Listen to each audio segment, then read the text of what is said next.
Hello everyone, আসসালামু আলাইকুম। আশা করি সবাই ভালো আছেন।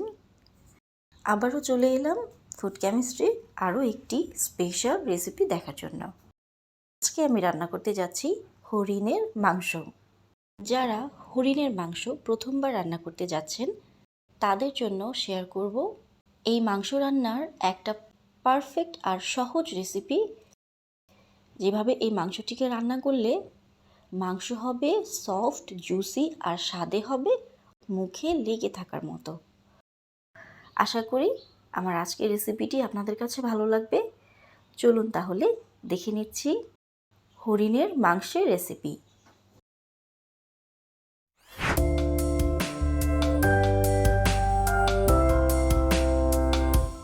আমি এখানে আনুমানিক 1.5 কেজি পরিমাণ হরিণের মাংস নিয়ে নিয়েছি। এগুলোকে এভাবে ছোট টুকরো করে কেটে নিয়েছি।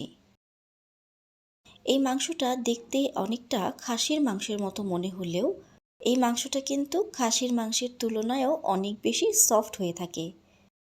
আমি কিছু হাড় সহ মাংস নিয়ে নিয়েছি। এগুলোকে এবার ভালোভাবে ধুয়ে পানি ঝরিয়ে রাখবো। একটি প্যানে দিয়ে দিচ্ছি 1/4 কাপ পরিমাণ সয়াবিন তেল, দিয়ে দিচ্ছি 3-4 টুকরা দারচিনি আর কিছু এলাচ। একটি তেজপাতা এভাবে টুকরো করে কেটে দিচ্ছি। এখন দিয়ে দিচ্ছি 1 কাপ পরিমাণ পেঁয়াজ কুচি। আমি আজকে সম্পূর্ণ রান্নাটাই পেঁয়াজ কুচি দিয়ে করব। আপনারা চাইলে পেঁয়াজ বাটাও ব্যবহার করতে পারেন।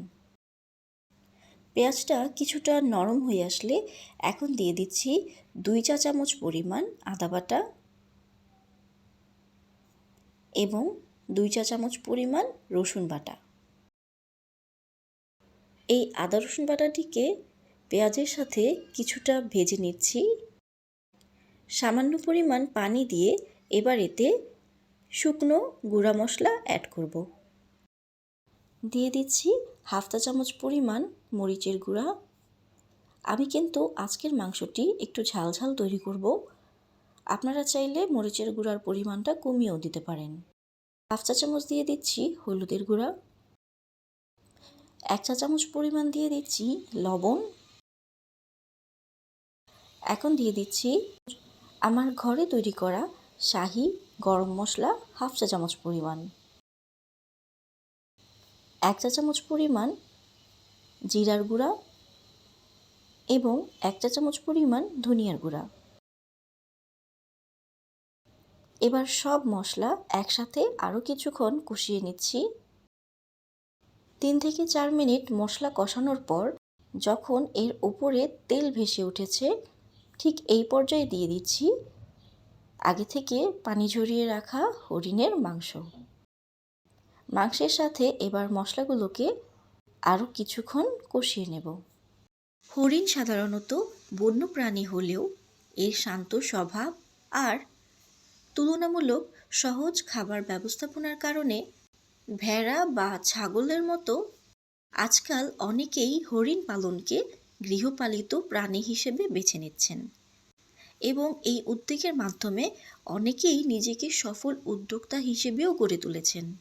মাংসটা সিদ্ধ হওয়ার জন্য দিয়ে দিচ্ছি আনুমানিক 1.5 কাপ পরিমাণ পানি। ঢাকনা দিয়ে ঢেকে দিচ্ছি এবং চুলার আঁচ হাই করে দিয়ে 20 মিনিটের মতো মাংসটিকে রান্না করে নিচ্ছি। প্রায় 20 মিনিট পর দিয়ে দিচ্ছি কয়েক টুকরা আলু, দিয়ে দিচ্ছি 1/2 কাপ পরিমাণ পেঁয়াজের বেরেস্তা। এটাকে এভাবে হাতের সাহায্যে গুঁড়ো করে দিয়ে দিচ্ছি। ভালোভাবে মিশিয়ে নিয়ে দিয়ে দিচ্ছি 4-5টি আস্ত কাঁচামরিচ।